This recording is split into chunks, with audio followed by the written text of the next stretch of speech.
Jangan membicarakan mereka, atau mereka akan mendatangimu.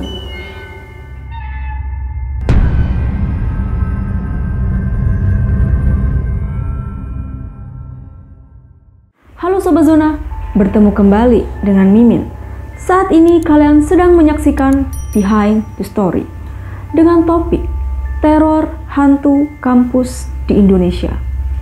Mimin kali ini masih stay di kota Malang, kota yang menyimpan segudang kisah mistis dari berbagai universitas di kota ini. Hari ini, Mimin akan menceritakan kisah mistis berdasarkan kisah nyata yang dialami oleh salah satu tim kami, tepatnya alumni Universitas Brawijaya. Sobat Zona mungkin sudah tidak asing lagi dengan kisah mistis yang terjadi di Universitas Brawijaya. Di episode sebelumnya, kami telah membahas hantu muka rata dan juga teror hantu kadaver. Dan kali ini, Mimin akan membawakan kisah mistis sosok lainnya. Cerita ini sebelumnya telah ditulis oleh tim kami di Cerbung. Cerita bersambung yang merupakan produk Zona Mahasiswa dengan judul Penampakan Hantu Setengah Badan Universitas Brawijaya.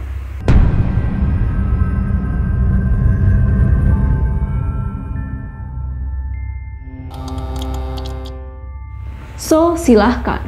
Sobat Zona posisikan diri yang paling nyaman. Matikan lampumu. Aktifkan mode horormu. And welcome to Behind the Story.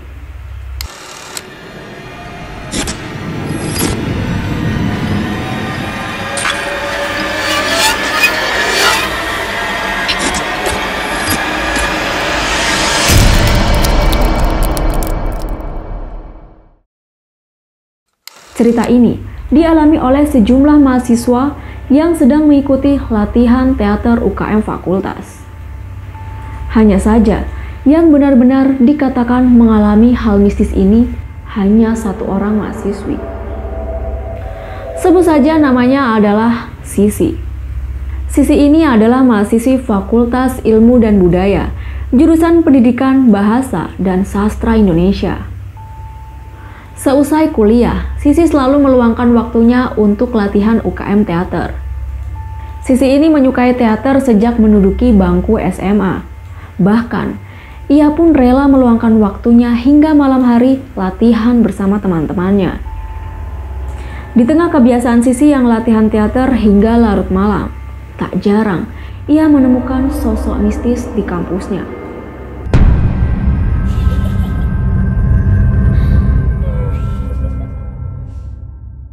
Sisi ini memiliki indera keenam atau yang kita kenal dengan indigo. Maka dari itu, tak heran jika Sisi ini seperti cenayang, bisa melihat apa yang tidak bisa dilihat oleh orang lain. Bahkan, ia bisa merasakan kehadiran mereka. Sebelumnya, Sisi dan timnya ini baru saja mengikuti perkuliahan yang dilanjutkan dengan latihan teater, sehingga mereka ini merasa penat pada hari itu. Singkat cerita, Sisi latihan teater bersama satu tim yang beranggotakan 8 orang. Sehingga kalau ditotal sama Sisi ini ada 9 orang. Mungkin Sobat Zona ini sudah tahu ya, kalau anak teater pasti latihannya malam hari, bahkan sampai menjelang subuh. Karena dalam dunia teater atau seni membutuhkan adegan latihan yang berulang-ulang untuk memaksimalkan pertunjukan mereka. Mulai dari penguasaan teknik olah tubuh, pikiran, dan suara pemain. Seorang aktor pastinya dituntut untuk bisa memenuhi kualitas tertentu. Oleh karena itu, aktor ini membutuhkan adegan berulang-ulang untuk menghidupkan perannya. Sisi dan timnya melakukan latihan teater seusai jadwal kuliah, dimulai dari pukul 8 malam. Latihan itu dilakukan di parkiran Fakultas Ilmu Budaya yang bersebelahan dengan Gedung Wityaloka dengan pencahayaan yang remang-remang. Mungkin beberapa Sobat Zona mahasiswa UB sudah tahu keangkeran Gedung Wityaloka, gedung yang sudah cukup tua ini.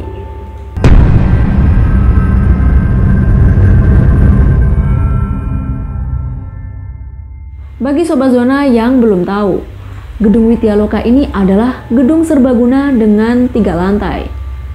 Gedung ini biasanya digunakan untuk berbagai macam aktivitas yang diselenggarakan oleh Universitas Brawijaya. Seperti kegiatan seminar, pengukuhan profesor, kuliah tamu, forum diskusi, dan masih banyak lagi. Namanya juga gedung serbaguna.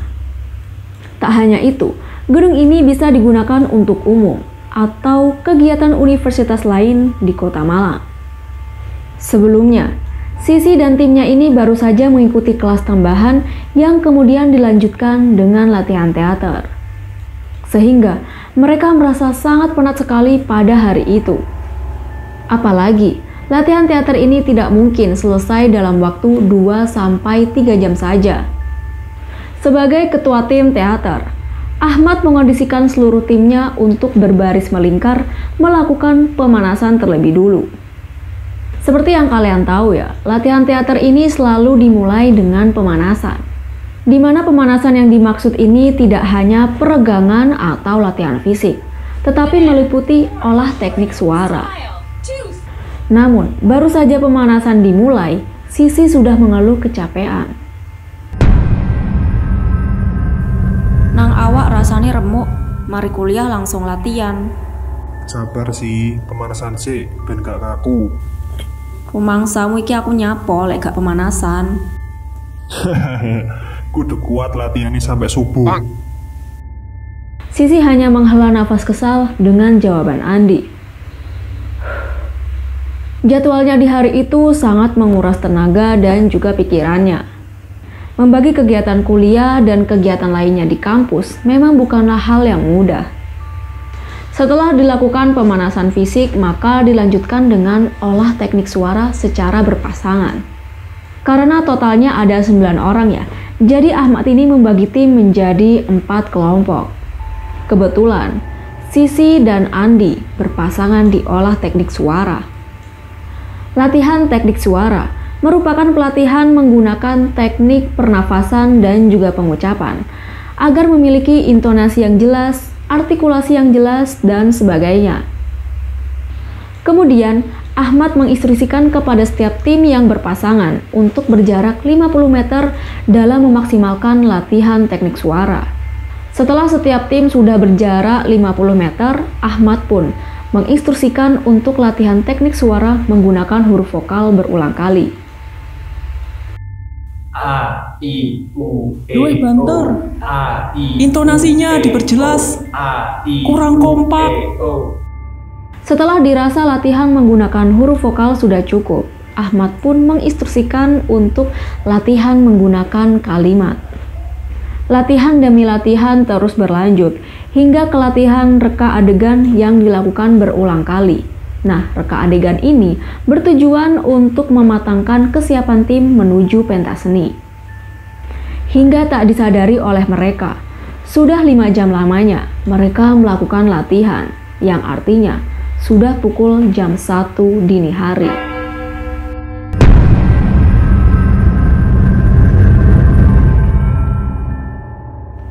Memang sekilas tidak ada yang aneh.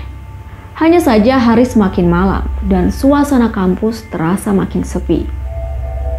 Padahal, walaupun sudah dini hari, biasanya terdapat mahasiswa yang begadang mengerjakan tugas di kampus.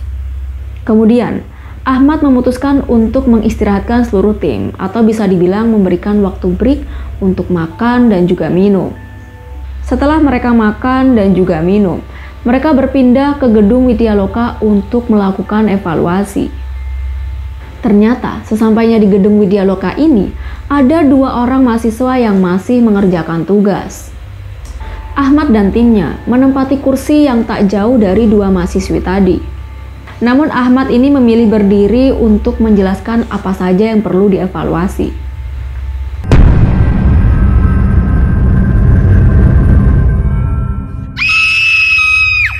Dua mahasiswi yang sedang duduk itu tiba-tiba berteriak dan menghampiri Ahmad. Setelah ditanyakan oleh Ahmad, ternyata mereka ini hanya kaget karena lampu di Widyaloka tiba-tiba saja mati. Akhirnya, Ahmad mengantarkan 2 mahasiswi tadi kembali ke kursinya untuk membereskan peralatan dan segera pulang. Dari situlah perasaan Sisi ini mulai nggak enak ya. Yang tadinya serius mendengarkan Ahmad berubah menjadi pucat ketakutan. Perubahan raut wajah Sisi ini disadari oleh Andi. Kemudian Andi pun bertanya,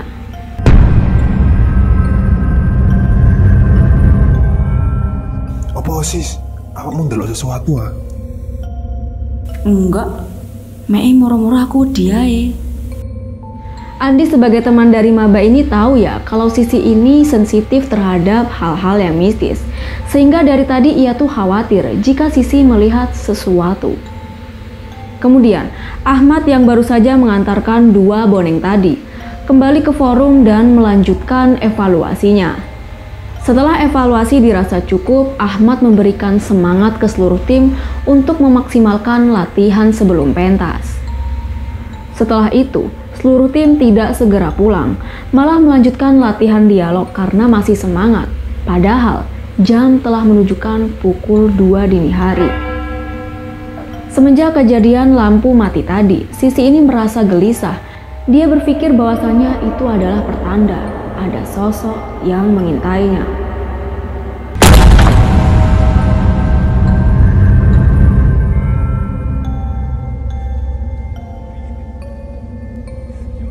Karena Sisi yang masih merasa gelisah, akhirnya dia ini ngambil HP-nya untuk memotret setiap sudut gedung Widyaloka. Biasalah, status. Betapa kagetnya Sisi ketika kamera HP-nya ini mengarah ke sela-sela tiang Widyaloka. Ia melihat ada seorang wanita berdiri di sana. Karena masih nggak percaya, Sisi akhirnya melakukan zoom kamera. Namun, wanita itu masih di sana. Anehnya lagi, ketika dipotret, sosok itu tidak tertangkap oleh kamera Sisi. Sisi ini berusaha tenang walaupun dalam batinnya ini udah panik dan juga ketakutan. Karena Sisi ini nggak mau menakut-nakuti temannya, akhirnya ia menaruh HP-nya dan berlagak ya biasa aja lah. Meskipun begitu, Sisi ini tidak bisa kembali fokus karena masih melihat sosok wanita itu di posisi yang sama. Sosok wanita yang dilihat oleh Sisi ternyata adalah sosok kuntilanak yang memiliki setengah badan saja.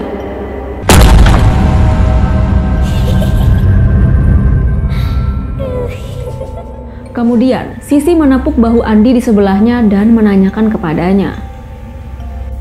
Di, Apa sis? aku ndelok iku. Hah? Iku? Ning ndi? Ning kono. Tunjuk Sisi ke sela-sela tiang. Namun Andi ini heran ya, karena ia tidak bisa melihat apa yang dilihat oleh Sisi. Bentuknya apa? Ayu lah. Lambimu hus, dhek mau meneng madhep rono. Awake mek separo. Mendengar hal itu, Andi sedikit merinding dan juga ketakutan. Padahal jelas-jelas ia tidak bisa melihatnya. Lalu, karena penasaran, Sisi lagi-lagi mengambil HP-nya dan mencoba memotretnya. Namun lagi-lagi tidak tertangkap oleh kamera HP-nya. Akhirnya, Sisi melakukan zoom kamera kembali. Namun, tiba-tiba saja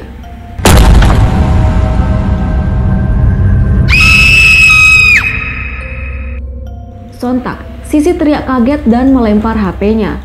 Suara teriakan Sisi ini membuat tim yang lain pun menoleh kepada Sisi. Apa sis? Ono apa rek? Ternyata, yang membuat Sisi kaget itu karena sosok kuntilanak tadi tiba-tiba membalikkan badannya saat Sisi melakukan zoom kamera. Sehingga otomatis ya, Sisi dapat melihat jelas wajah kuntilanak itu melalui kameranya. Wajahnya melepuh, rambutnya panjang dan kusut, sedangkan bajunya berlumuran darah.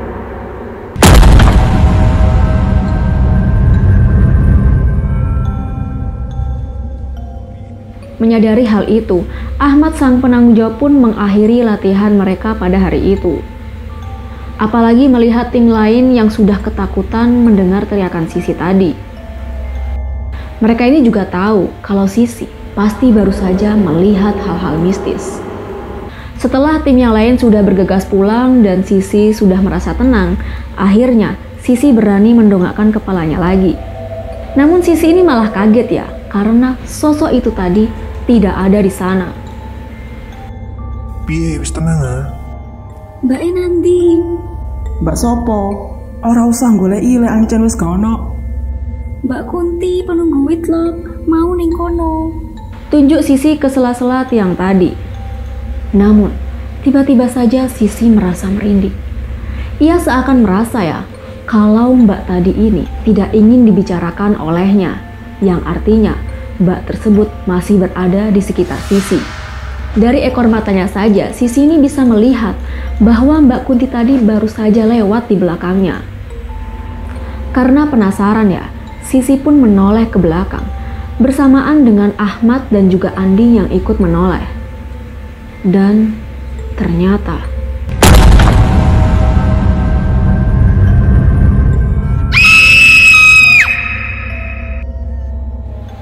apa yang diduga Sisi ini ternyata benar saja. Sosok kuntilanak itu memasangkan wajah marah terhadapnya. Bahkan Sisi ini bisa melihat dengan jelas sosok kuntilanak itu menatapnya dengan tajam. Wajahnya yang penuh luka bakar dan badannya hanya setengah saja. Ahmad dan Andi yang kaget dengan teriakan Sisi akhirnya mencoba menenangkan dirinya.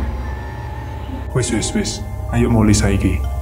Akhirnya, Ahmad dan Andi ini mengantarkan Sisi ke kos Vira, teman dekatnya, agar Sisi ini kembali tenang dan tidak merasa sendirian.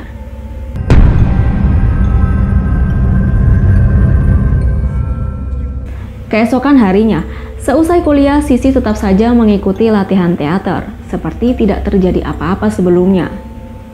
Kali ini, mereka lagi-lagi latihan di teras Fakultas Ilmu dan Budaya yang bersebelahan dengan gedung Widyaloka. Sisi masih bisa melihat sosok kuntilanak yang berdiri memunggunginya, berada di gedung yang cukup tua itu. Kali ini Sisi terlihat berani ya, daripada kemarin yang kaget melihat wujud asli sosok tersebut.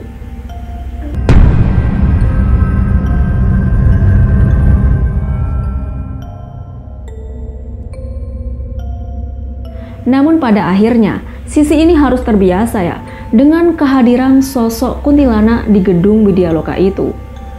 Karena Sisi menganggap, kalau sosok itu pasti penghuni asli gedung Widyaloka, sedangkan dirinya hanyalah pendatang. Jadi Sisi ini harus membiasakan diri ya, kalau ia bertemu dengan Mbak Kuntilanak itu lagi. Terkadang, tak hanya sosok kuntilanak itu yang dilihat oleh Sisi, namun ia juga bisa melihat dengan jelas sosok mistis lainnya yang bahkan menjadi teman Sisi.